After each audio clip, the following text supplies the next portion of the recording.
হরে কৃষ্ণ। আমরা শ্রীকৃষ্ণের সন্ধানে নামক পুস্তক থেকে সর্বত্র ও সর্বদা কৃষ্ণ দর্শন এই অধ্যায়টি আলোচনা করছিলাম। এই অধ্যায়ের আজ সপ্তম দিন বা অন্তিম দিন। তো আজকে আমরা আলোচনা করব যে ভগবান শ্রীকৃষ্ণের বিভূতি শক্তি কিভাবে বিস্তারিত রয়েছে জগতে, তা আমরা আলোচনা করছিলাম কয়েকটি ক্লাস ধরে। আজকে কয়েকটি শ্লোকের মাধ্যমে আমরা তা আরও ক্লিয়ারলি জানব। আর অবশেষে দেখব যে প্রত্যেকটি বস্তু, প্রত্যেকটি বিষয়ের পিছনে ভগবান শ্রীকৃষ্ণের শক্তি রয়েছে। প্রত্যেকটি বিষয়ের পিছনে, প্রত্যেকটি বস্তুর পিছনে ভগবান কৃষ্ণের হাত রয়েছে। তো আমরা শুরু করি। তো প্রথমত একটি শ্লোক রয়েছে ভগবদ গীতা থেকে, তা আমরা গাওয়ার চেষ্টা করব। বীজম মাম সর্বভূতানাম বিদ্ধি পার্থ সনাতনম বুদ্ধির্বুদ্ধিমতামস্মি তেজস্তেজস্বিনামহম। बीजं मां सर्वभूतानां विद्धि पार्थ सनातनं बुद्धिर्बुद्धिर्मतामस्मि तेजस्तेजस्विनामहम्। बीजं मां सर्वभूतानां विद्धि पार्थ सनातनं। हे पार्थ, हे अर्जुन, বীজ মাম সর্বভূতানাম, আমাকে সমস্ত ভূতের অর্থাৎ সমস্ত জীব, চর অথবা অচর, পশু পাখি থেকে শুরু করে গাছ বনস্পতি থেকে শুরু করে সমস্ত চর অচর প্রাণীর কারণ, তার যে মূল কারণ বীজ, তা জানো। সনাতন বীজ, তো কীরকম কারণ? তো বলছেন সনাতনম, সনাতন বীজ।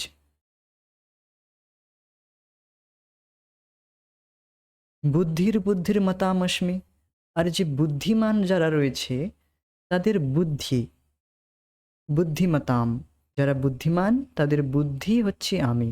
মানে এই যে বুদ্ধি রয়েছে তাদের, এই বুদ্ধি আমার থেকেই আসছে।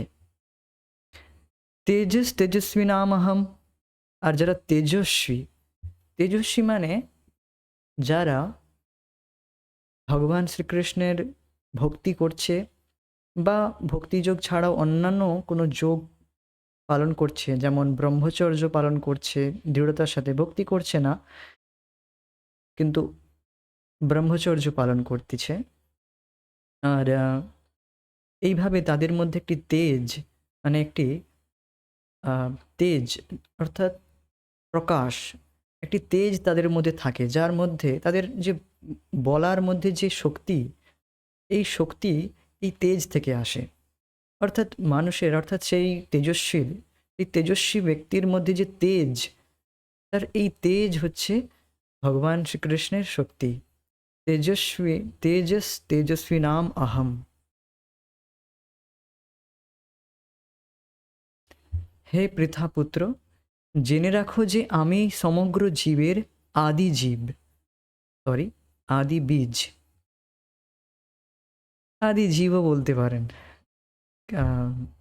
কিন্তু এখানে যেটা বলা হয়েছে যে আদি বীজ, বুদ্ধিমানের বুদ্ধিমত্তা এবং শক্তিমান পুরুষের শক্তি।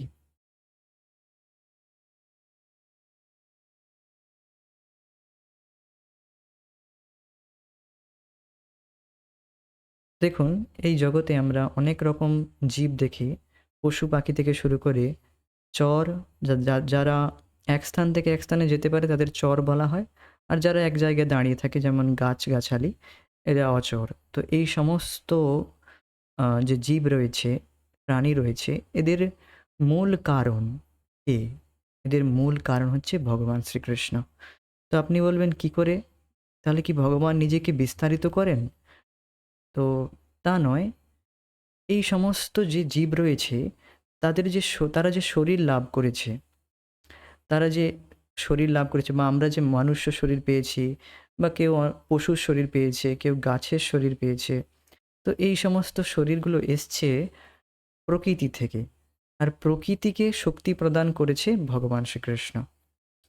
তো এইভাবে প্রত্যেকটি যে জীব রয়েছে, প্রত্যেকটি জীব যোনি রয়েছে, প্রত্যেকটি জীবের যে কারণ তা হচ্ছে মূল কারণ ভগবান শ্রীকৃষ্ণ।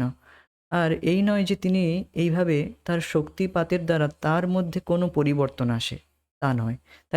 তাই বলা হয়েছে সনাতনম, তিনি সনাতন। একো যো, একটা কঠোপনিষদের একটি শ্লোক বলা হয়েছে, একো যো নাম, শ্লোকটা রয়েছে ঠিক, শ্লোকটার মাধ্যমে বলা হচ্ছিল যে যে ভগবান শ্রীকৃষ্ণ নিজেকে বিস্তারিত করেন। আর বিস্তারের যে তিনি যে বিস্তার নিজেকে করেন, আর এই নয় যে তার মধ্যে কোনো পরিবর্তন আসে। 1 - 1 = 1, এটি হচ্ছে আধ্যাত্মিক বিষয়। এক থেকে এক বাদ গেলে একই থেকে যায়। অর্থাৎ ভগবান শ্রীকৃষ্ণ নিজেকে বিস্তারিত করেও তার মধ্যে কোনো পরিবর্তন আসে না, তিনি হচ্ছেন সনাতন।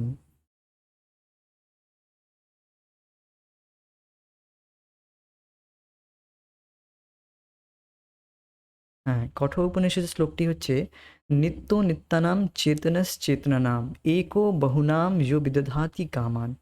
তিনি ভগবান শ্রীকৃষ্ণ, তিনি সমস্ত নিত্য জীব যে রয়েছে তাদের নিত্য, আর অর্থাৎ তাদের মূল কারণ। আর তিনি সমস্ত জীবের পরম জীব, সমস্ত জীব যে রয়েছে তাদের পরম জীব হচ্ছে, তাদের মধ্যে পরম জীব হচ্ছে ভগবান শ্রীকৃষ্ণ, আর তিনি সমস্ত জীবের পালন করেন।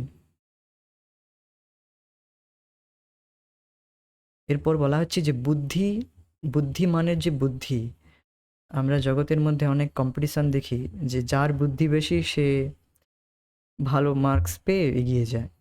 তো তখন আমাদের মধ্যে একটা যে ঈর্ষা ভাব আসে, তো এই ঈর্ষা বা হিংসা, যে এই এত কি, আমি তো সারাদিন পড়ি, সারাদিন লেগে থাকি, পড়াশোনা করি, কিন্তু এই তো সারাদিন ঘুরে বেড়ায়, কিছুটা সময় পড়ে আমার থেকে বেশি নাম্বার পেয়ে গেল। তো এই যে হিংসা আসে কেন? কারণ আমরা দেখতে পাচ্ছি না যে এই যে সেই ব্যক্তিটির যে বুদ্ধি, মেধা তা আমার থেকে বেশি, এটি হচ্ছে ভগবান শ্রীকৃষ্ণের বিভূতি। তো এইভাবে যখন আমরা দেখব, তখন কিন্তু আমাদের মনের মধ্যে সেই হিংসাটা আর আসবে না।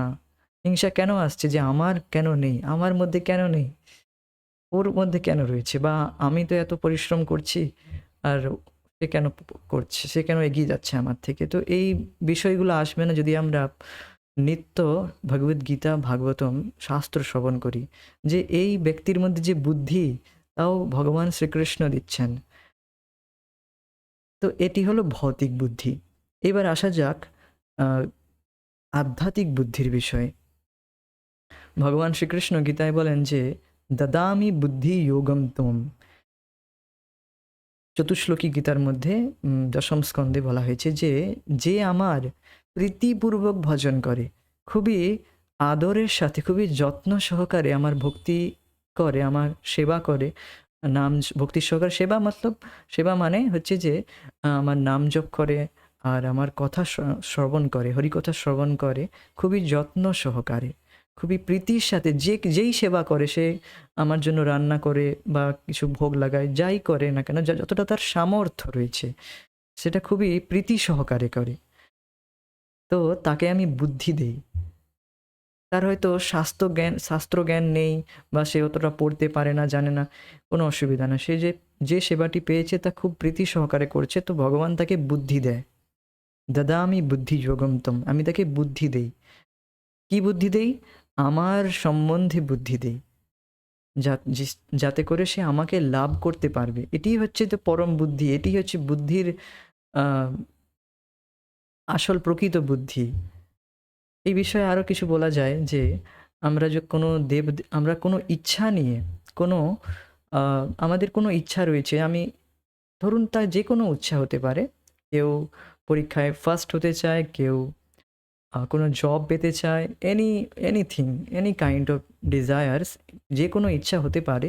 তো সেই ইচ্ছা নিয়ে সে যদি অন্য কারোর কাছে যায়, অন্য কারোর মানে কোনো দেবতার কাছে গেল, তো সেখানে তার ইচ্ছা হয়তো পূরণ হলো, কিন্তু সেই ইচ্ছাটি থেকে আরও অনেক ইচ্ছা চলে আসে তার মধ্যে। তো এর থেকে তাহলে আর তার মধ্যে যে বুদ্ধি, সে বুদ্ধি লাভ করে না যে এই বিষয়টি আর ভগবান শ্রীকৃষ্ণের ভক্তি করলে ভগবান শ্রীকৃষ্ণ তাকে বুদ্ধি দেয় যে এটি, এই যে বিষয়ের জন্য তুমি ইচ্ছা করেছিলে তা পূরণও করে দেয়, সাথে সাথে বুদ্ধিও দেয় যে এটি খারাপ। এই যে এটি হচ্ছে প্রকৃত বুদ্ধি। এই বুদ্ধি একমাত্র ভগবান শ্রীকৃষ্ণের সেবা করলেই পাওয়া যায়। ভক্তিযোগের মাধ্যমেই এই প্রকৃত বুদ্ধি ভগবান শ্রীকৃষ্ণ প্রদান করেন। তো সেই বুদ্ধি হচ্ছে ভগবান শ্রীকৃষ্ণের শক্তি বা বিভূতি। আর তেজস্বী, আর তেজস্বী নামহম। তেজস্বীদের মধ্যে সব থেকে আমার ভালো লাগে যে গুরু মহারাজ, শিলা প্রভুপাদজি, শিলা প্রভুপাদের গুরুবর্গ আচার্যরা যারা রয়েছে, শিলা ভক্তি সিদ্ধান্ত স্বামী প্রভুপাদ, তারা তাদের আপনি যখন দেখবেন একমাত্র কেবল দর্শনে আপনার পবিত্র হয়ে যায়। এই জন্যই তো বলা হয় যে দর্শনে পবিত্র করো এই তো তোমার গুণ, গঙ্গারও পরশে হইলে পাশ্চাতে পশ্চাতে পাবন, দর্শনে পবিত্র করো এই তো তোমার গুণ। অর্থাৎ যে ভক্তদের দর্শনেই কেবল সাধারণ যারা লোক রয়েছে তারা নিজেদের হৃদয়ে একটা শান্তির অনুভব করে, একটি পবিত্রতা, হৃদয়ের মধ্যে একটি পবিত্রতা অনুভব করে। তো এই পবিত্রতাটার যে অনুভবটা কেন আসছে? কেবলমাত্র ভক্তদের দর্শন থেকে। তো এই ভক্তদের মধ্যে একটি তেজ রয়েছে, এই তেজটি ভগবান শ্রীকৃষ্ণ, এই তেজটি হচ্ছে এটা ভগবান শ্রীকৃষ্ণ থেকে আসছে। তো সেই তেজের কথা বলছেন, এই তেজ হচ্ছে আমি। তো এটি হচ্ছে প্রকৃত তেজ। প্রভুপাদজি বলেন যে ভক্তদের এতটা শুদ্ধ হওয়া উচিত যে তাদের সংস্পর্শে এসেই অন্যরা পবিত্র হয়ে যাক, পুরোপুরি তারা পবিত্র হয়ে যাবে। এখানে তো এবার আমরা আগে এগোই। এখানে আবার স্পষ্টভাবে বলা হয়েছে যে কৃষ্ণ সকল জীবের জীবন। এভাবে প্রতি পদক্ষেপে আমরা ঈশ্বরকে দেখতে পারি। লোকে জিজ্ঞেস করতে পারে, আপনি আমাকে ভগবান দেখাতে পারেন? হ্যাঁ, নিশ্চয়ই ভগবানকে কতভাবে দেখা যেতে পারে, কিন্তু যদি কেউ তার চোখ বুজে বলে, অর্থাৎ চোখ বন্ধ করে বলে আমি ভগবানকে দেখব না, তাহলে কি করে তাকে ভগবান দেখানো যাবে?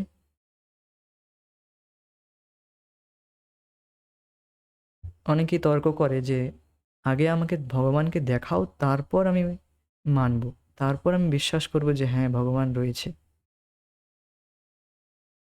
তো তাকে তাদের উদ্দেশ্যে বলা যে এই জড় ইন্দ্রিয়ের দ্বারা অপ্রাকৃত বস্তু, অপ্রাকৃত, অপ্রাকৃত দূরের কথা, একটি রেঞ্জ, একটি সীমার বাইরে আমরা জড় বস্তুই দেখতে পাই না। আপনি খুব কাছে কোনো লেখা আনবেন, দেখতে পড়তে পারবেন না, বা খুব দূরে রাখবেন পড়তে পারবেন না।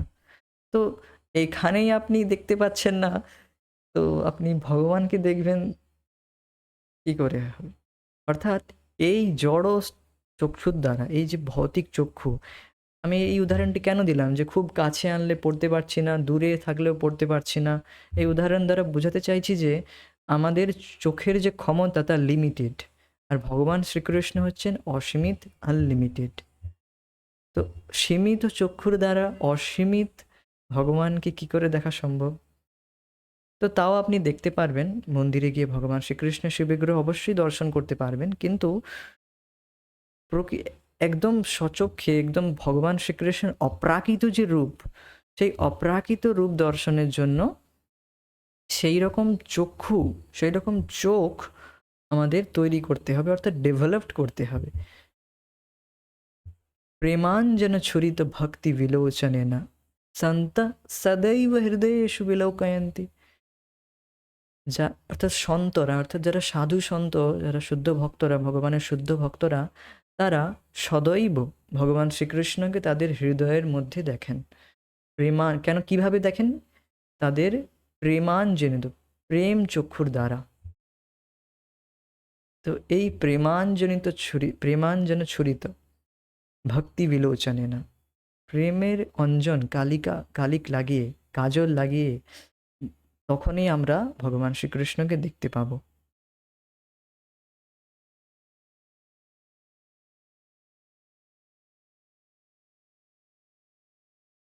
ওপরের শ্লোকে, অর্থাৎ এই শ্লোকে, সামনের শ্লোকে যেটা বলা হয়েছিল, বীজম মাম তদম সর্বভূতানি, এই শ্লোক বীজম মাম সর্বভূতানাম, এই শ্লোকে বীজম শব্দের অর্থ বীজ।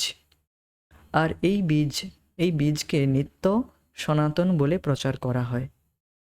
কেউ এক বিশাল গাছকে দেখতে পারে, কিন্তু এই গাছের মূল কি? মূল হচ্ছে বীজ, আর এই বীজ হচ্ছে সনাতন। সৃষ্টির বীজ প্রত্যেক জীবের মধ্যেই বর্তমান। দেহের অনেক পরিবর্তন মায়ের গর্ভের বৃদ্ধি হয়, দেহের অনেক পরিবর্তন মায়ের গর্ভের বৃদ্ধি। এক ছোট্ট বাচ্চা হয়ে মায়ের গর্ভ থেকে বেরিয়ে আসে এবং সে শৈশব, কৈশোর ও যৌবনের মধ্য দিয়ে বড় হয়, কিন্তু দেহের মধ্যে স্থিত বীজ চিরস্থায়ী। তাই এ হচ্ছে সনাতন। অনুভব করতে না পারলেও আমরা প্রতি মুহূর্তে, প্রতি সেকেন্ডে আমাদের দেহের পরিবর্তন করছি, কিন্তু বীজম অর্থাৎ বীজ বা চিৎকণা পরিবর্তন করে না।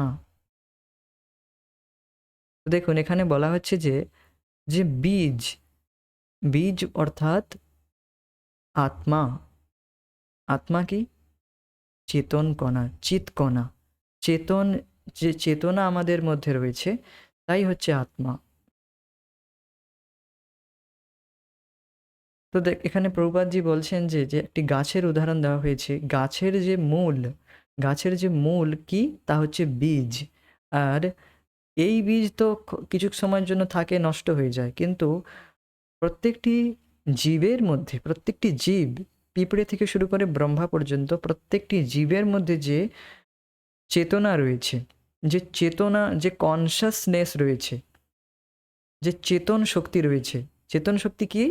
যে চেতন শক্তি বা জ্ঞান শক্তি বলা হয়, যে আমি রয়েছি, এটি অনুভব করতে পারছি, এইটুকু আমাদের অনুভব রয়েছে যে হ্যাঁ, আমার একটি অস্তিত্ব রয়েছে।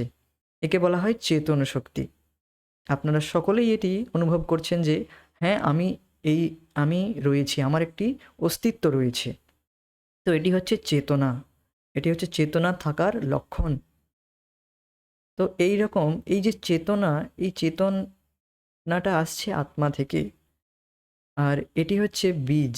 প্রত্যেকটি জীবের মধ্যে যে মূল, তা এই চেতন কণা বা চিৎকণা, যা কিনা সনাতন। সনাতন অর্থাৎ যা কখনো নষ্ট হয় না। আমরা প্রত্যেকেই একটি ভয়ে, একটি দুঃখ কষ্টের মধ্যে রয়েছি, কারণ আমরা নিজেকে শরীর বলে মনে করি। আমরা মনে করি যে এই জড় শরীরটি, যা কিনা প্রতি মুহূর্তে পরিবর্তিত হচ্ছে। আপনি এটি খুবই স্পষ্টভাবে দৃষ্ট।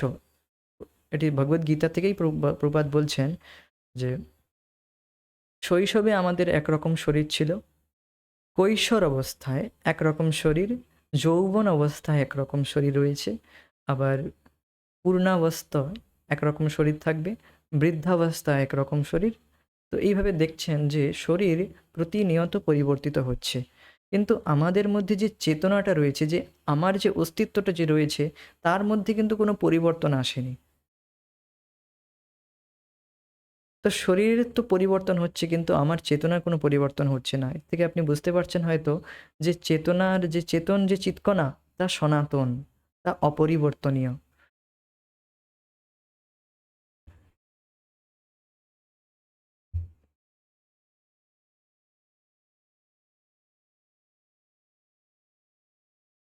কৃষ্ণ সকল জীবের মধ্যে নিজেকে সনাতন বীজ বলে ঘোষণা করেন।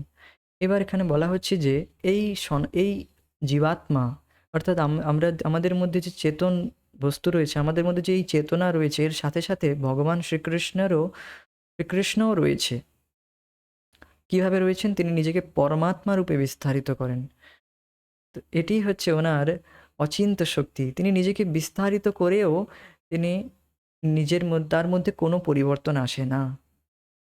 কৃষ্ণ সকল জীবের মধ্যে নিজেকে সনাতন বীজ বলে ঘোষণা করেন।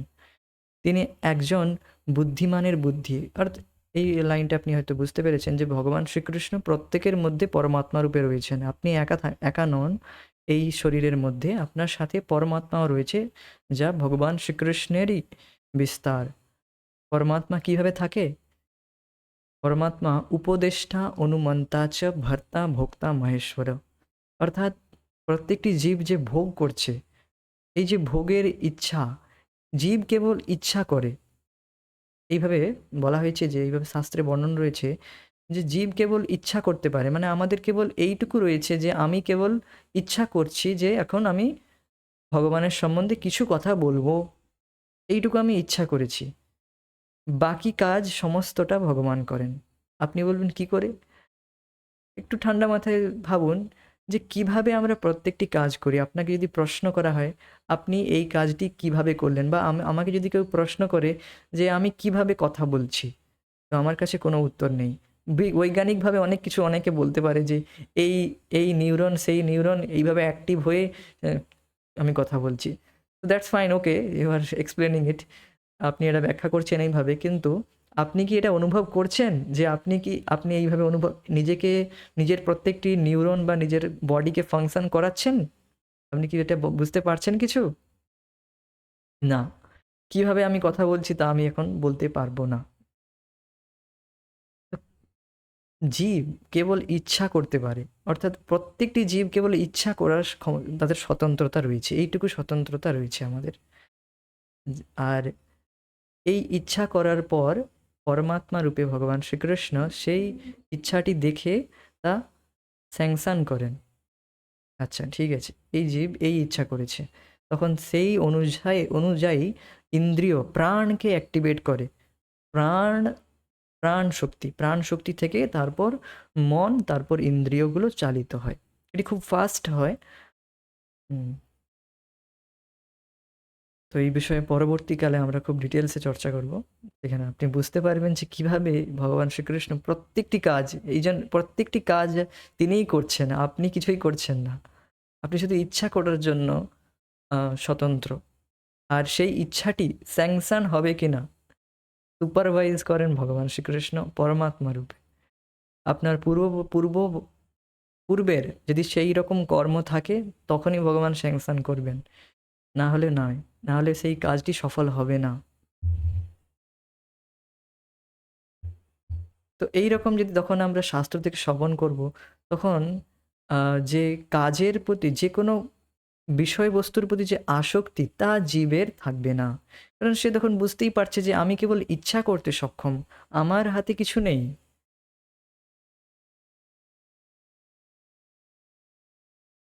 তো এবার আগে এগোই। তো তিনি এরপর বলছেন যে বুদ্ধিমানের বুদ্ধি, তিনি বুদ্ধিমান ব্যক্তির বুদ্ধিও।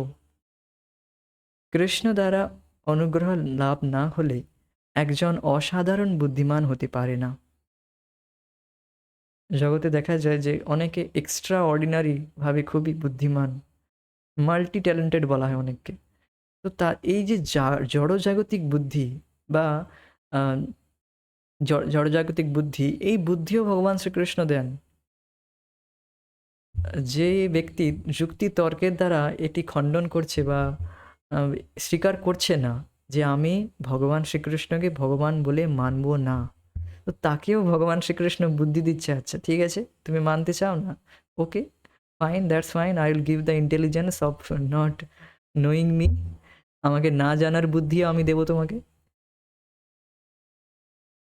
যে জীব ভগবান শ্রীকৃষ্ণকে অনাদিকাল ধরে ভুলে থাকতে চায় বা ভুলে থেকে রয়েছে, তাকে এইভাবেই পরমাত্মা বুদ্ধি দেবে যে ঠিক আছে তুমি এইভাবেই ভুলে থাকো।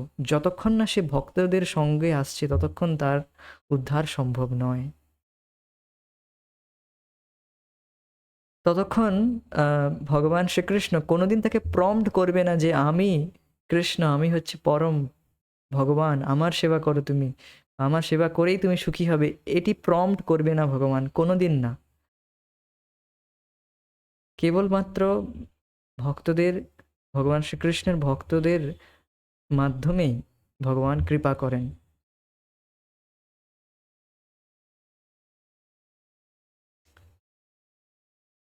কৃষ্ণ দ্বারা অনুগ্রহ লাভ না হলে একজন অসাধারণ বুদ্ধিমান হতে পারে না। প্রত্যেকেই অন্যের চেয়ে বেশি বুদ্ধিমান হতে চেষ্টা করছে, কিন্তু কৃষ্ণের অনুগ্রহ ছাড়া তা সম্ভব নয়। তাই যখনই আমরা অসাধারণ বুদ্ধি সম্পন্ন কারো সাক্ষাৎ করি, আমাদের মনে করা উচিত ওই বুদ্ধিমত্তা হচ্ছে কৃষ্ণ, বা কৃষ্ণের শক্তি বলতে পারেন, কোনো অসুবিধা নয়। সেই রকম অত্যন্ত প্রভাবশালী ব্যক্তির প্রভাবও কৃষ্ণ। তো তেজস্বীদের যে প্রভাব, একটি প্রভাব বিস্তার করা তাদের শক্তি রয়েছে, সেই শক্তিটি হচ্ছে ভগবান শ্রীকৃষ্ণ। তো পরবর্তী শ্লোক, বলম বলবতাম চাহম কামরাগা বিবর্জিতম ধর্মা বিরুদ্ধ ভূতেষু কামোস্মি ভরতর্ষভ। বলম বলবতাম চাহম কামরাগা বিবর্জিতম ধর্মা বিরুদ্ধ ভূতেষু কামোস্মি ভরতর্ষভ। বলম বলবতাম চাহম কামরাগা বিবর্জিতম ধর্মা বিরুদ্ধ ভূতেষু কামোস্মি ভরতর্ষভ। বলম বলবতাম চাহম, বলবানদের, যারা শক্তিশালী পুরুষ রয়েছে, আর সেই রকম আর শক্তি সেই রকম শক্তিশালী বলবান ব্যক্তি যে কিনা কাম রাগ বিবর্জিতম, যার মধ্যে কাম রাগ নেই, এই রকম বলবান ব্যক্তির বল আমি। ধর্মা বিরুদ্ধ ভূতেষু কামোস্মি ভরতর্ষভ। আর আর ভূতেষু অর্থাৎ যে সমস্ত জীবের কামোস্মি অর্থাৎ যে কাম বাসনা, পুত্র সন্তান উৎপন্ন, প্রধানত কামকে প্রধানত বলা হয় সন্তান উৎপন্ন করার জন্য যে ইচ্ছা, তা হচ্ছে কাম বাসনা রূপে বলা হয়। তো সেই যে কাম বাসনা, স্ত্রী সঙ্গ করার যে ইচ্ছা, সেই রকম কাম বাসনা যা ধর্ম অবিরুদ্ধ, ধর্মের বিরুদ্ধ নয়, অর্থাৎ ধর্মসঙ্গত, সেই রকম কাম হচ্ছে আমি।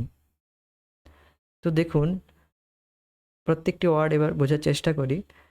এখানে খুবই সুন্দর এই শ্লোকটি, বারবার প্রভুপাদ যে শ্লোকটি কোট করেন, যখনই গৃহস্থ আশ্রমে কেউ প্রবেশ করে, তাদের কেবল নয়, তাদেরকে প্রধানত বলা হয় আর প্রত্যেকেই বলা হয়। এটি খুবই গুরুত্বপূর্ণ শ্লোক একটি, প্রায় প্রভুপাদ কোট করেন যে বলম বলবতাম চাহম কাম রাগা বিবর্জিতম। তো সেই রকম বলবান ব্যক্তি যাদের মধ্যে কাম আর রাগ নেই। কাম কি?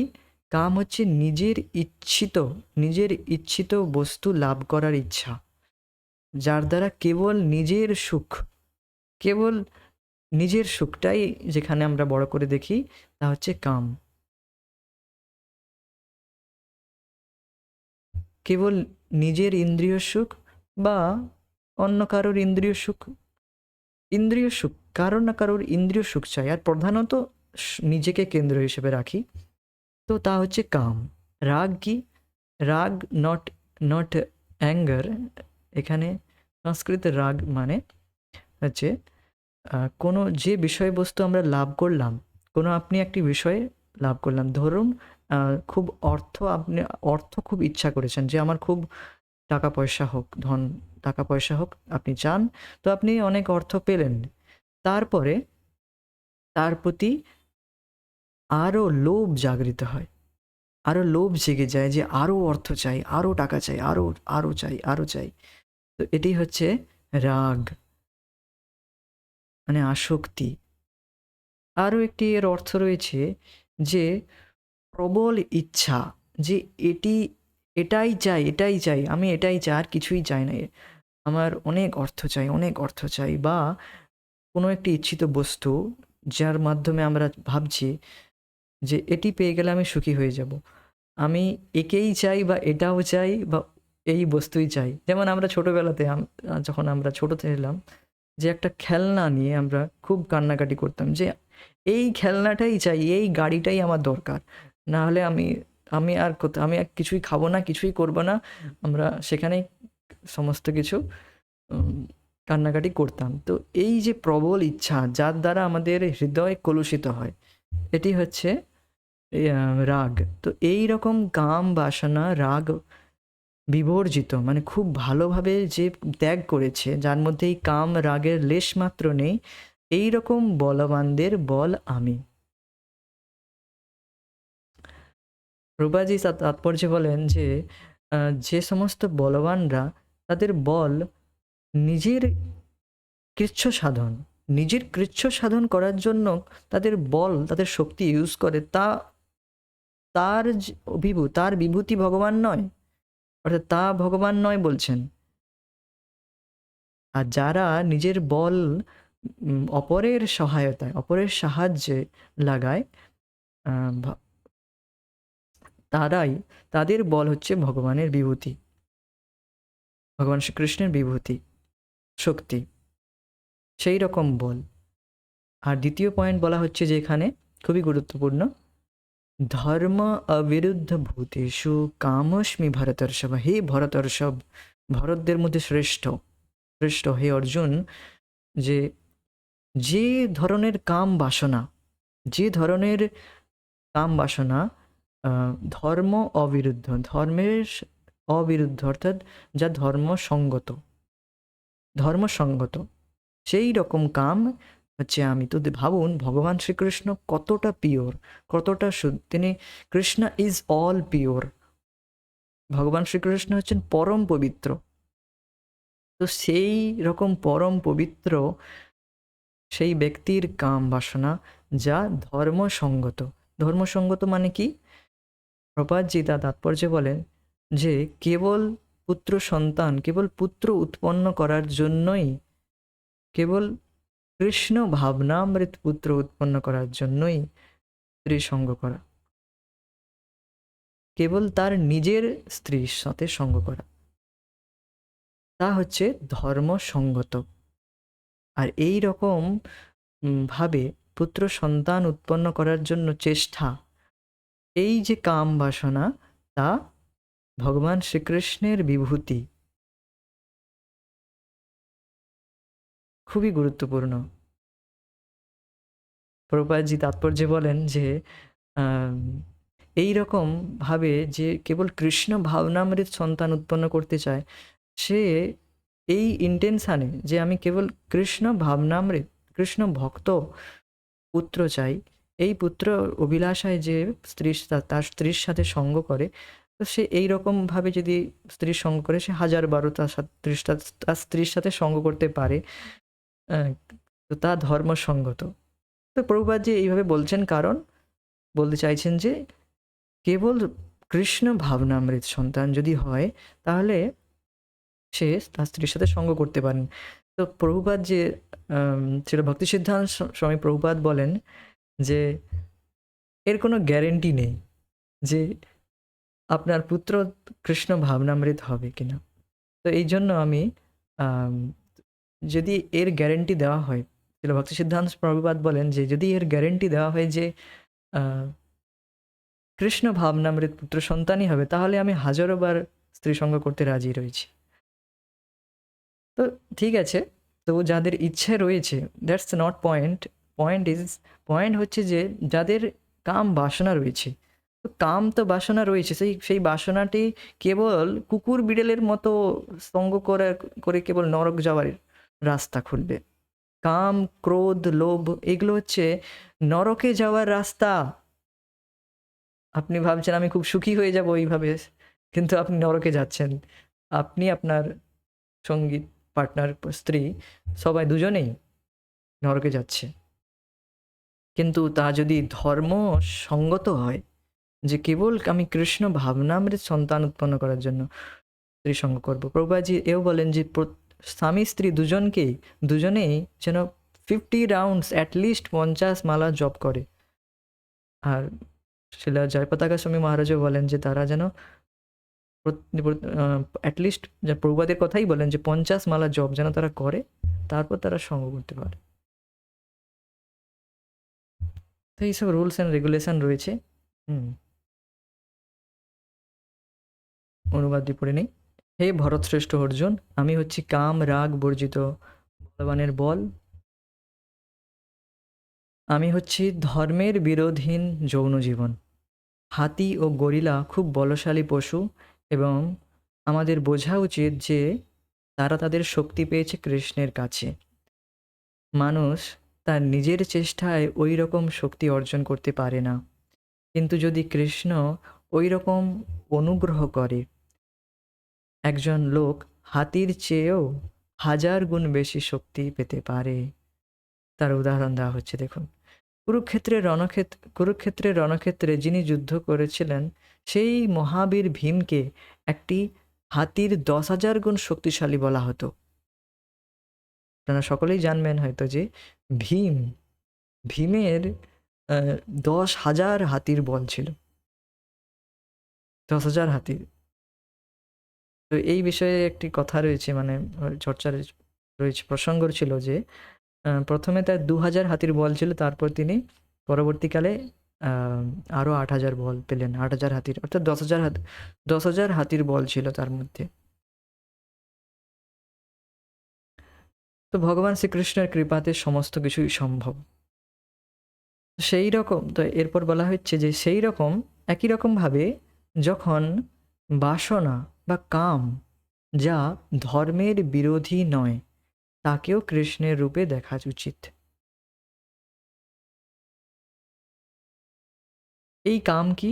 কাম অর্থে সাধারণত যৌন জীবন, কিন্তু এখানে কাম যৌন জীবনকে উল্লেখ করেছে, যা ধর্মের বিরোধী নয়। অর্থাৎ সুসন্তান লাভের জন্য যদি কেউ কৃষ্ণ ভাবনাময় সন্তান জন্মদান করতে পারে, সে 1000 বার সহবাস করতে পারে, কিন্তু সে যদি কুকুর বেড়ালের মতো সন্তান জন্মদান করে, তাহলে তার যৌন জীবন ধর্ম বিরোধী, অবৈধ বলে বিবেচিত হবে। তো এখানে ধর্মের প্রসঙ্গ এলো কেন? তো আপনারা সকলেই এই শ্লোকটি থেকে অবগত রয়েছেন যে ধর্মেন বিনা পশুহি সমানা। মানুষ আর পশুর মধ্যে এই একটাই পার্থক্য রয়েছে যে মানুষ ধর্ম পালন করতে পারে, অর্থাৎ কিছু নিয়ম পালন করতে পারে, কিন্তু পশু তা পারে না। পশুর সেই চেতনা, সেই বুদ্ধি নেই। মানুষের সেই চেতনা রয়েছে যে আমি এই নিয়ম পালন করলে আমার গতি ঊর্ধ্বগতি, আমি উপরের লোকে যাব, বা আমার গতি উপরের দিকে হবে, আমি ভগবানের দিকে এগোবো। কিন্তু আমি যদি এই নিয়ম পালন না করি, তাহলে আমাকে অধোগতি, অর্থাৎ আমি আরও অধম জনিতে আমি জন্মলাভ করব, নরকে যেতে হবে। তো এই বুদ্ধি মানুষের রয়েছে। আহার অর্থাৎ খাওয়া, ঘুমানো, আর পুত্র সন্তান উৎপন্ন করা, আর ডিফেন্স অর্থাৎ রক্ষা করা। তো এই 4টি জিনিস পশু করে, মানুষও করে, কিন্তু এর মধ্যে একটাই পার্থক্য রয়েছে, তা মানুষ কেবল ধর্ম পালন করতে পারে। তো এই জন্য এখানে ধর্মের উপর ফোকাস করা হয়েছে।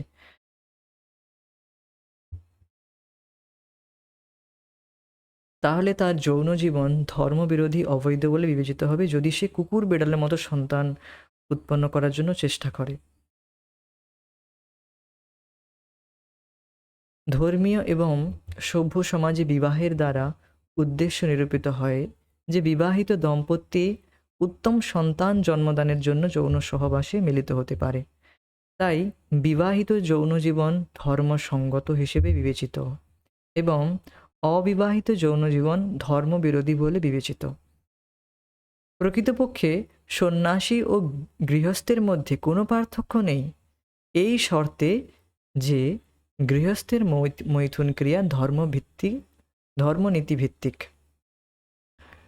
তো দেখুন কত বড় কথা এখানে বলা হচ্ছে যে সন্ন্যাসী পুরো জীবন যে সন্ন্যাস নিয়েছে, অর্থাৎ কোনো রকম তার স্ত্রীর সাথে, কোনো মহিলার সাথে, কোনো স্ত্রীর সাথে তার কোনো সম্পর্ক নেই, সে পুরোপুরি ত্যাগ করে দিয়ে, ত্যাগী সন্ন্যাসী, তার সাথে তুলনা করা হচ্ছে একটি গৃহস্থের সাথে। দুজনের দুজনেই সমান যদি গৃহস্থ যদি ধর্ম অনুসারে মৈথুন ক্রিয়া সম্পন্ন করে, তখন তাদের মধ্যে কোনো পার্থক্য থাকবে না। বাস্তবে দেখুন, আমাদের মানুষের প্রকৃত উদ্দেশ্য হওয়া উচিত যে আমরা এই মনুষ্য জীবন সার্থক করে ভগবানের কাছে ফিরে যাব। এবার যে আশ্রম বা যে বর্ণে আমরা রয়েছি, তা তা যেন আমাদের এই পথে বাধা না হয়। আর এইভাবেই এটিকে সৃষ্টি করা হয়েছে। এই যে বর্ণ আশ্রম, এই যে আশ্রম সৃষ্টি এইভাবেই ভগবান শ্রীকৃষ্ণ করেছেন, যা মানুষকে ঊর্ধ্বগতি, অর্থাৎ ভগবান শ্রীকৃষ্ণের ধাম, ভগবান শ্রীকৃষ্ণকে লাভ করতে সাহায্য করবে। এই রকমভাবে ডিজাইন করা হয়েছে এই আশ্রম, এই বর্ণ। এইবার এই শ্লোকে ভগবান শ্রীকৃষ্ণ সারাংশ দিচ্ছেন। এর গত শ্লোকগুলোতে আমরা দেখলাম যে জল খাচ্ছি, জলের যে স্বাদ, তা ভগবান শ্রীকৃষ্ণের বিভূতি শক্তি। তো এই রকম যে অনেকগুলো আমরা দেখলাম, অনেকগুলো বিষয় দেখলাম যা ভগবান শ্রীকৃষ্ণের শক্তি। জল, মাটির গন্ধ, তেজস্বীর তেজ, বলবানের বল থেকে শুরু করে, আর যে কাম, ইভেন যে কামের ফলে মানুষ নরকে যায়, সেই কাম পর্যন্ত ভগবান শ্রীকৃষ্ণের বিভূতি, যদি তা ধর্মসম্মতভাবে করা হয়। তো এইভাবে ভগবান শ্রীকৃষ্ণ নিজের বিভূতি সম্পর্কে বললেন যে কিভাবে আমরা সর্বত্র আর সদা কৃষ্ণ দর্শন করতে পারবো। তো এইভাবে বলছেন। এইবার এই শ্লোকে সারাংশভাবে বলছেন যে বাকি সব কিছুও ভগবান শ্রীকৃষ্ণের উপর নির্ভরশীল। যে কাম বাসনার ফলে মানুষ নরকে যাচ্ছে, তাও ভগবান শ্রীকৃষ্ণের শক্তি, কিন্তু তা ভগবানের, কিন্তু ভগবান তার উপর নির্ভরশীল নয়। তো এই যে জগৎ সৃষ্টি হয়েছে, এই জগৎ প্রকৃতির ৩টি গুণের দ্বারা সৃষ্টি হয়েছে, তা এখানে বলা হচ্ছে। আর সারমর্ম হিসেবে এখানে বলছেন যে সমস্ত কিছু আমার উপর নির্ভরশীল, আমি কোনো বস্তুর উপর নির্ভর করি না, আমি সম্পূর্ণ নির্লিপ্ত, কারণ আমার এই জগৎ থেকে কিছু লাভ নেই। আপনারা বলতে পারেন যে ভগবান কেন এই সৃষ্টি করছেন? তো ভগবান বলছেন যে আমার এতে কিছু লাভ নেই, লাভ জীবের। এই জীব যাতে পুরুষার্থ করতে পারে। পুরুষার্থ কি? ধর্ম, অর্থ, কাম আর মোক্ষ, অর্থাৎ মুক্তি। এগুলো হচ্ছে পুরুষার্থ। আর তা জীবের জন্যই এই সৃষ্টি করেছেন, তা বলবেন এই শ্লোকে। ये चैव सात्विका भावा राजसास्तामसाश्च ये मत्त एवेति तान् विद्धि न तोऽहं तेषु ते मयि। ये चैव सात्विका भावा राजसास्तामसाश्च ये मत्त एवेति तान् विद्धि न तोऽहं तेषु ते मयि। ये चैव सात्विका भावा, এই যে সাত্বিক ভাব, এই যে শতগুণ, এই শতগুণ, আর ইয়ে চ, এবং এই রজগুণ তমগুণ, এই সমস্ত কিছু, এই সমস্ত কিছু আমার উপর নির্ভরশীল। এক মিনিট।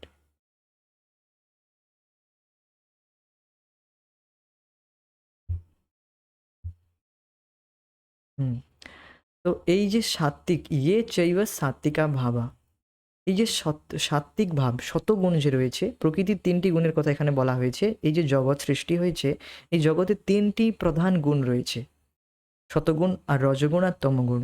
তো ইয়ে চৈব সাত্বিকা ভাবা, এই যে সাত্বিক সত্যগুণ, ইয়ে চ, এবং যে রাজসা তামসাশ্চ, এবং রাজসিক এবং তামসিক ভাব, তান তান মানে সব, এই সমস্ত কিছুকে মত্ত এব, মত্ত এব, আমার থেকেই উৎপন্ন জানো, ইতি বিদ্ধি, এইভাবে জানো, তেষু, এইভাবে জানো, তেষু অহম ন তু তে ময়ি, কিন্তু আমি তাদের মধ্যে নেই। অর্থাৎ এই যে শতগুণ রজগুণ আমার থেকেই সৃষ্টি হয়েছে, কিন্তু আমি এই গুণের অতীত। আমার মধ্যে আমি এই গুণের উপর নির্ভর করি না। আপনি হয়তো বলতে পারেন যে ভগবান শ্রীকৃষ্ণ থেকে সত্ত্বগুণ, রজগুণ, তমগুণ আসছে। তাহলে ভগবান শ্রীকৃষ্ণ হয়তো এই শতগুণ রজগুণ দ্বারাই ভগবান শ্রীকৃষ্ণের মধ্যে সরি, ভগবান শ্রীকৃষ্ণও এই শতগুণের দ্বারা প্রভাবিত। তা নয়। এই গুণের তিনি গুণাতীত। তিনি আধ্যাত্মিক শুদ্ধ সত্ত্বগুণে সর্বদা বিরাজ করেন। এই প্রকৃতির ৩টি গুণের অতীত। তিনি প্রকৃতির কোনো বিষয়ের উপর নির্ভর করে না। এটি বলা হচ্ছে এখানে। সাত্ত্বিক, রাজসিক বা তামসিক সব রকমের জীব আমার শক্তি দ্বারা প্রকাশিত। এক অর্থে আমি সব কিছু, কিন্তু আমি স্বাধীন। আমি এই জড়া প্রকৃতির গুণের অধীন নয়।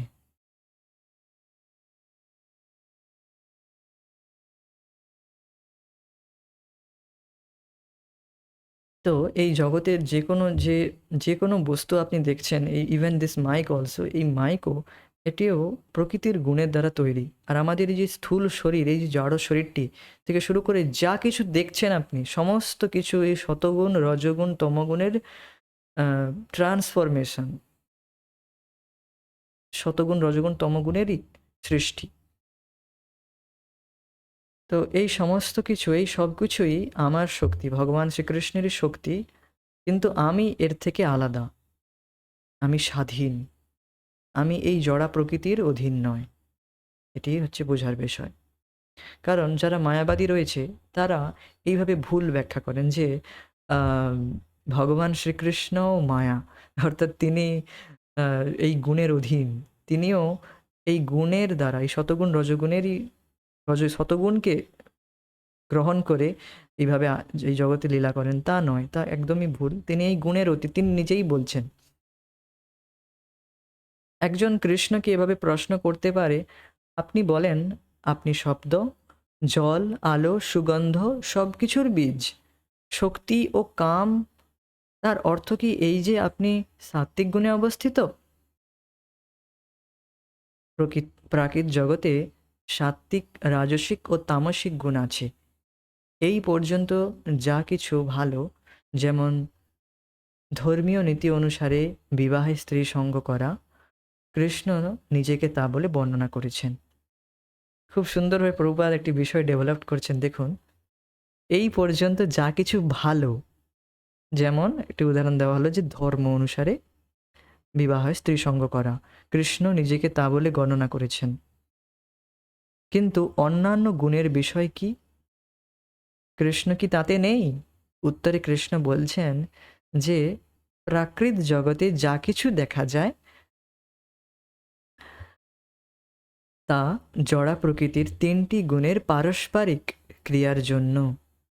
যা কিছুই নজরে দেখা যায় সবই সত্ত্বগুণ, রজ ও তমগুণের সমন্বয়, এবং সব ক্ষেত্রেই এই ৩টি অবস্থা আমার দ্বারা সৃষ্টি। তো এখানে কি বলা হচ্ছে যে যে যা কিছু ভালো, যা কিছু ভালো, যেমন ধর্ম অনুসারে স্ত্রী সঙ্গ করা, আর যে বলবানের বল, যা কাম অর্থাৎ অপরকে কষ্ট না দেয়, সেই রকম বলবানদের বল, এই সমস্ত কিছু ভগবান নিজের বিভূতি হিসেবে বললেন। তো যেগুলো কষ্টদায়ক, যারা আহ, জগতে কষ্ট দিচ্ছে, তাদের শক্তি কি ভগবান থেকে আসছে না? বা যারা ভক্তি করছে না, তবুও তো তাদের ভরণ পোষণ হচ্ছে। তাদের যে বিভূতি, তাদের যে বিভূতি, তারা যে শক্তি পাচ্ছে, খাদ্য থেকে শক্তি পাচ্ছে, বুদ্ধি পাচ্ছে, তো সেগুলো কি ভগবানের বিভূতি নয়? তো সেগুলোও ভগবানের বিভূতি, এই শ্লোকের দ্বারা তা বলছেন। কিন্তু ভগবান এই যে বিষয়বস্তুর উপর নির্ভরশীল নয়। তো দেখুন, এই জগতের যে কোনো বিষয়বস্তু, সমস্ত কিছু এই রজগুণ, তমগুণ, আর সত্ত্বগুণ, রজগুণ, তমগুণেরই সমন্বয়। এইভাবে যখন আপনি দেখবেন, তখন সর্বত্র সদা কৃষ্ণ দর্শন হবে। তখন তার প্রতি ঈর্ষা, দ্বেষ, এই সমস্ত কিছু আসবে না। আপনি যখন প্রত্যেকটি বস্তুকে কৃষ্ণের হিসেবে দেখবেন, তখন সেই বিষয়ের উপর ভোগ হবে না, ভোগ ইচ্ছা হবে না যে আমি এই বিষয়বস্তু ভোগ করব। যেমন ধরুন আমি এখন একটি ল্যাপটপ, ফোন, ক্যামেরা, অনেক কিছু ইউজ করছি। অনেকে ভাবতে পারে যে আরে এই তো মায়াতে রয়েছে। তো না, আমি এই সমস্ত বিষয় কৃষ্ণের কৃষ্ণের সেবায় লাগাচ্ছি। সমস্ত বিষয় এখানে অনেক কিছু বিষয় রয়েছে। তো এই সমস্ত বিষয় যখন ভগবানের হিসেবে দেখতে পারবো আমরা, কেবল দেখা নয় তা ইউজও করব, তখনই আমরা আম, আমরা প্রকৃত জ্ঞানে স্থির থাকব। আর আমরা সর্বত্র ও সদা কৃষ্ণ দর্শন করতে পারব। আর যখনই আমরা ভাববো যে এইগুলো সমস্ত আমার সুখের জন্য, আমার সেন্স, আমার ইন্দ্রিয় তৃপ্তির জন্য, তখনই তা মায়া। হুম, এই হচ্ছে বিষয়। যেহেতু তারা কৃষ্ণের সৃষ্টি, তাই তাদের অবস্থান কৃষ্ণের মধ্যে, কিন্তু কৃষ্ণ তাদের মধ্যে নন, কারণ কৃষ্ণ নিজে হচ্ছেন ত্রিগুণাতীত। এই লাইনটি হাইলাইট করেছি কারণ এই পুরো জগৎ ভগবান শ্রীকৃষ্ণের মধ্যে রয়েছে, কৃষ্ণের মধ্যেই রয়েছে, কৃষ্ণের থেকে বাইরে কিছু নেই। কিন্তু কৃষ্ণ এদের মধ্যে নেই। কিভাবে? আপনি বলবেন হাউ ইটস পসিবল, সব কিছুর সব কিছু কৃষ্ণের মধ্যে রয়েছে, কৃষ্ণ তার মধ্যে নেই, এটা কি করে সম্ভব? দেখুন, এটা এইভাবে বলা হয়, এইভাবে ব্যাখ্যা করা হয়। কিভাবে? দেখুন, সব কিছুর মধ্যে কৃষ্ণ নেই কিভাবে? কৃষ্ণ এই সমস্ত বিষয়ের উপর নির্ভরশীল নয়। এই নয় যে এই জগৎ ছাড়া কৃষ্ণের চলবে না। এটি তো কেবল জীবের পুরুষার্থের জন্য, প্রথমে বললাম যে জীবের পুরুষার্থের জন্যই জগৎ সৃষ্টি হয়েছে, যাতে জীব তার এই অবিদ্যা, তার এই রোগ, অবিদ্যারূপী রোগ থেকে সেরে সে প্রকৃত মুক্ত হয়ে সে ভগবানের কাছে ফিরে যেতে পারে। প্রকৃত পুরুষার্থ এটি জীবের, যে সে তার এই বদ্ধ অবস্থা, এই যে জন্ম মৃত্যু জরা ব্যাধি কত কষ্ট, এই যে চক্রে যে ঘুরছে, এর থেকে বেরিয়ে ভগবানের কাছে ফিরে যাওয়া। তো এই জগতের সৃষ্টি এই জন্য করেন যাতে জীব পরম পুরুষার্থ ভগবত প্রাপ্তি, ভগবানকে লাভ করতে পারে। আর অন্যান্য পুরুষার্থ রয়েছে, অর্থ, ধর্ম, অর্থ, কাম, এগুলো রয়েছে। তা এগুলো এগুলো দরকার, কারণ এগুলো রয়েছে কেন রয়েছে, কারণ প্রত্যেকের এই স্বভাব ডাইরেক্ট এই ইনক্লিনেশন আসবে না যে আমি এখন ভগবানের ভক্তি করেই ভগবানের কাছে ফিরে যাব। তো তারা এই জগতে ভোগ করতে করতে ধীরে ধীরে বুঝতে পারবে এগুলো তো খারাপ, আমি কেন আমার টাইম ওয়েস্ট করেছি এতদিন ধরে। তো সে রিয়েলাইজ করবে, সেই বদ্ধ জীব ধীরে ধীরে যখন রিয়েলাইজ করবে, হ্যাঁ আমি তো এতদিনও সময় নষ্ট করেছি বৃথা, তো তখন সে ধীরে ধীরে প্রশ্ন করবে যে আমি, আমার প্রকৃত স্বার্থ কি, আমি কে, কেন আমি এই কষ্ট পাচ্ছি এত। সে তখন প্রশ্ন করবে কার কাছে? গুরুর কাছে, আধ্যাত্মিক গুরুর কাছে প্রশ্ন করবে। আর ধীরে ধীরে সে যখন ভগবানের সম্বন্ধে জানার চেষ্টা করে, ধীরে ধীরে সে ভক্তিতে আসবে, ভক্তি করে, ভক্তিযোগ করে ভগবানের কাছে ফিরে যাবে। এই হচ্ছে সিস্টেম। এভাবে আর এক অর্থে তমগুণজাত খারাপ ও মন্দ জিনিস যখন তা কৃষ্ণ দ্বারা নিয়োজিত, তাও কৃষ্ণ। তো যে কোনো খারাপ বিষয়বস্তু রয়েছে, তাও ভগবান শ্রীকৃষ্ণেরই বিভূতি শক্তি হিসেবে দেখতে হবে আমাদের। তো তাও তখন খারাপ নয়। যদি কেউ মদ্যপানে আসক্ত হয়, অর্থাৎ আহ, মদ্যপান মানে বুঝতে পেরেছেন যে মাদক দ্রব্য আসক্ত, তো সে ছাড়তে পারছে না, তাকেও প্রভুপাদ বলেন যে এই যে মদ্যটি এসেছে আহ, ফলের রস বা যে কোনো কিছু, যে যে বস্তু থেকে এসেছে, সেই বস্তুটিও তো ভগবান শ্রীকৃষ্ণই দিচ্ছে না। তো এইভাবে দেখো, আর এইভাবে তুমি ভক্তি করতে থাকো, আর ছাড়তে পারছো না, ধীরে ধীরে ছেড়ে যাবে। তো এইভাবে দেখার কথা বলেন যারা পুরোপুরি আসক্ত। তো তারা কতটা দেখবে কিনা সন্দেহ, আমাদের দেখা উচিত যে প্রত্যেক কোনো কিছুই ভগবানের বাইরে নয়, সমস্ত কিছু ভগবানের মধ্যেই রয়েছে। সমস্ত কিছু ভগবান কৃষ্ণের বিভূতি হিসেবে দেখা উচিত। কিভাবে এ সম্ভব? দৃষ্টান্ত স্বরূপ একজন, এইবার খুব সুন্দর একটি দৃষ্টান্ত দেওয়া হচ্ছে দেখুন, যে কোনো কিছু, এই সব কিছুই ভগবান শ্রীকৃষ্ণের যে বিভূতি, তা কেবল পরিবর্তিত হচ্ছে আমাদের থটস, আমাদের ভাবনা অনুসারে, আমাদের চিন্তা, আমাদের চেতনা অনুসারে, আমাদের চেতনা অনুসারে তা পরিবর্তিত হচ্ছে। তো তার একটি উদাহরণ দেওয়া হচ্ছে এখানে দেখুন। দৃষ্টান্তস্বরূপ একজন বৈদ্যুতিক কারিগর বৈদ্যুতিক শক্তি উৎপন্ন করছে। আমাদের বাড়িতে আমরা এই বৈদ্যুতিক শক্তি রেফ্রিজারেটরে ঠান্ডাভাবে বা বৈদ্যুতিক স্টোভে গরমভাবে অনুভব করছি। কিন্তু বৈদ্যুতিক উৎপাদন কারখানায় বৈদ্যুতিক শক্তি ঠান্ডাও নয়, গরমও নয়। আচ্ছা, এই যে বিদ্যুৎ আসছে আমাদের বাড়িতে, এই বিদ্যুৎ কি ঠান্ডা কি গরম? কোনোটাই নয়, না তো ঠান্ডা না তো গরম। এই বিদ্যুৎকে ইঞ্জিনিয়াররা পরিবর্তিত করে এই বিদ্যুৎই ঠান্ডা দিচ্ছে, আর সাথে সাথে হিটার থেকে গরম পাচ্ছি, বা এখানে যা উদাহরণ দেওয়া হয়েছে বৈদ্যুতিক স্টোভ থেকে গরম অনুভব করছি। তো এই ঠিক তেমনি ভগবান শ্রীকৃষ্ণের শক্তি, সমস্ত কিছু বিষয় হচ্ছে ভগবান শ্রীকৃষ্ণের শক্তি। এই জগতে আমরা যা কিছু সুখ সুবিধা পেয়েছি তা ভগবান শ্রীকৃষ্ণই দিচ্ছে, কিন্তু এই সুখ সুবিধাগুলো আমাদেরকে ভগবানের সেবায় নিয়োজিত করতে হবে। তখনই এটি প্রকৃত এই বস্তুর আমাদের প্রকৃত সুখ দেবে বা সার্থকতা লাভ হবে এই বস্তুর। যখনই আমরা এই মাইক থেকে শুরু করে যে কোনো বস্তু আমরা ভগবানের সেবায় লাগাই, তখন তা আধ্যাত্মিক হয়ে যায়, তখন তা নিজের প্রকৃত অবস্থানে স্থিত হয়।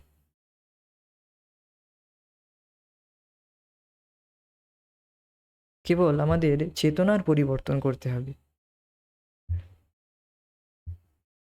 জীবের কাছে এই শক্তির প্রকাশ পার্থক্য হতে পারে, কিন্তু কৃষ্ণের কাছে তা পার্থক্য নেই। তাই কৃষ্ণের কাজ কখনো তামসিক বা রাজসিক মনে হতে পারে, কিন্তু কৃষ্ণের কাছে তা কৃষ্ণ ছাড়া কিছুই নয়।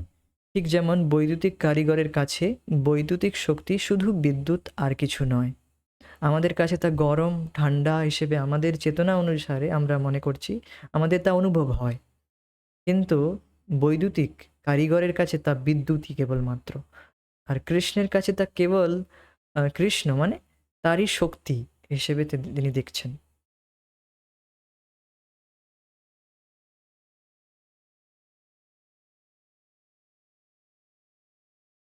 কৃষ্ণ, ভগবান শ্রীকৃষ্ণ অনেক কিছু কাজ করেন যা আমরা নিজের বুদ্ধি দ্বারা বিচার করি এটি তো খারাপ, কৃষ্ণ এই কাজ করছে কেন? তো আমরা আমাদের বুদ্ধির দ্বারা, আমরা আমরা আমাদের চেতনা যেমন রয়েছে, আমরা যদি রজগুণের দ্বারা প্রভাবিত হই, তো সেই রকমভাবে আমরা দেখতে থাকবো, কিন্তু সেইভাবে দেখলে হবে না।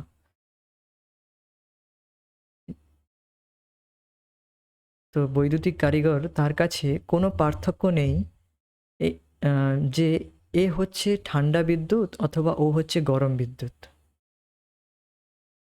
সব জিনিসই কৃষ্ণের সৃষ্টি, বাস্তবিক বেদান্ত সূত্র দৃঢ়ভাবে সমর্থন করে।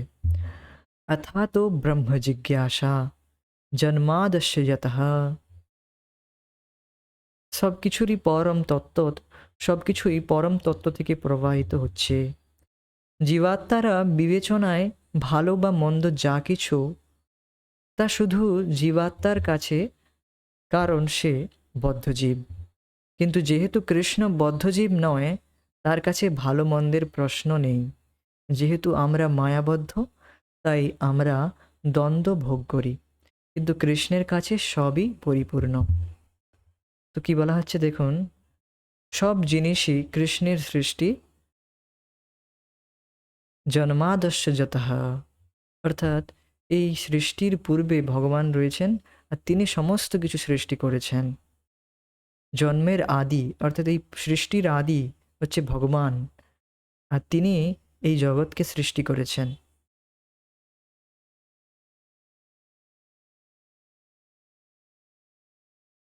জীবাত্মা অর্থাৎ আমরা মনে করতে পারি কোনো বিষয় খারাপ, কোনো বিষয় ভালো।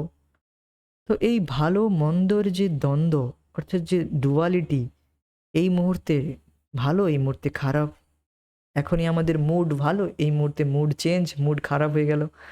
তো এই যে মুড অর্থাৎ আমাদের যে আ বিবেচনা, মুড বলুন, তা চেঞ্জ হচ্ছে। এর কারণ আমরা ই বদ্ধ রয়েছি। We are condition soul. আমরা শর্তাধীন জীব এই অবস্থায়। এইজন্য আমরা এইরকম অনুভব করছি। ঠিক যেমন শীত, গ্রীষ্ম। তো এই আবহাওয়া তো পরিবর্তন হবে। এই ভালো মন্দ সুখ দুঃখ আসবে। কিন্তু এই সমস্ত সুখ দুঃখ আসবে আর চলে যাবে, অর্থাৎ এইগুলো ক্ষণস্থায়ী। এই বুদ্ধি রেখে আমাদেরকে এইগুলো সহ্য করতে হবে। আর এই সহ্য করার দ্বারা আমরা ধীরে ধীরে কৃষ্ণ ভক্তি অনুশীলন করার দ্বারা আমরা নিজের এই মায়াবদ্ধ অবস্থা থেকে মুক্ত হতে পারব। তো কৃষ্ণের কাছে সবই পরিপূর্ণ। ভগবান কৃষ্ণ তিনি তো মায়াবদ্ধ নন। তো তিনি সমস্ত কিছু দেখতে পারছেন যে সমস্ত কিছু তারই শক্তি, তারই বিভূতি। ঠিক তেমনি ভগবান কৃষ্ণের ভক্তরা তারাও মায়াবদ্ধ নয়। তো তারাও দেখতে পাচ্ছে যে সমস্ত কিছু ভগবান শ্রীকৃষ্ণের শক্তি। তো অধ্যায়ের যে নাম সর্বত্র ও সদা কৃষ্ণ দর্শন, কিভাবে তা বোঝা যাচ্ছে হয়তো আমাদের, যে সমস্ত কিছু ভগবান শ্রীকৃষ্ণেরই শক্তি, আর সমস্ত বস্তু আমি যা পেয়েছি তা ভগবানেরই সেবায় লাগাতে হবে, তবেই তা সুখদায়ক হবে। আর এইভাবে আমরা সমস্ত কিছুকে ভগবানের বলে যখন জ্ঞান করব, তো তার প্রতি ভোগ বাসনা থাকবে না। ভোগ বাসনা নেই মানে আপনি মুক্ত হলেন। এই ভোগ বাসনার জন্যই তো আমরা বদ্ধ রয়েছি। কৃষ্ণ ভুলিয়া জীব অনাদির বহির্মুখ, অতএব মায়া তারে দেয় সংসার দুঃখ। কৃষ্ণকে ভুলে জীব অনাদিকাল ধরে বহির্মুখ রয়েছে। কিভাবে বহির্মুখ রয়েছে? যে কৃষ্ণ ভুলিয়া জীব ভোগবাঞ্ছা করে। কৃষ্ণ ভুলিয়া জীব ভোগবাঞ্ছা করে, পাশেতে মায়া তারে ঝাপটিয়া ধরে। এই দুটি শ্লোক আমি বারবার মনে রাখি আর বারবার মনন করি যে এই কৃষ্ণ ভগবানকে ভুলে আমরা এই স্বতন্ত্র যে ভোগ করার ইচ্ছা করেছি, এর জন্যই আমরা এই জগতে আটকে পড়ে রয়েছি। আর মায়াবদ্ধ হওয়ার এটি কারণ যে আমরা স্বতন্ত্র ভোগ করার চেষ্টা করছি ভগবানকে বাদ দিয়ে। সমস্ত কিছু ভগবান দিচ্ছে, তাও আমরা সমস্ত কিছুকে ভগবানের থেকে আলাদা হিসেবে আলাদা করে ভোগ করতে চাই। এটি হচ্ছে মায়াবদ্ধ জীবের লক্ষণ। তো ধীরে ধীরে যখন এইভাবে আমরা শাস্ত্র অধ্যয়ন করে হরিকথা শ্রবণ করে যখন বুঝতে পারবো, এখন তো আমাদের শাস্ত্র থেকে শুনে বুদ্ধির দ্বারা বিচার করতে হবে যে হ্যাঁ, এই সমস্ত কিছু বস্তু ভগবানের, ভগবান শ্রীকৃষ্ণের। তো তা সমস্ত কিছু ভগবানের সেবাতেই আমাকে ইউজ করতে হবে। যদিও আমাদের এখন ফিল হচ্ছে না, অনুভব হচ্ছে না, কিন্তু শাস্ত্র চক্ষুষ্যাৎ, শাস্ত্র বুদ্ধি দিয়ে আমাদের তা আমাদের জীবনে ব্যবহার করতে হবে। তখনই আমরা মায়াবদ্ধ থেকে মায়ামুক্ত হতে পারবো, আর সমস্ত দ্বন্দ্ব থেকে মুক্ত হয়ে ভগবানের কাছে ফিরে যেতে পারবো। তো আজকের হরিকথা চর্চা এখানেই আমরা স্থগিত রাখবো। পরবর্তী চর্চা পরবর্তী সময় করব। হরে কৃষ্ণ। জয় শ্রীল প্রভুপাদ নিতাই গৌর প্রেমানন্দে। Hari Hari. Hare Krishna. Thank you so much. Thank you for joining.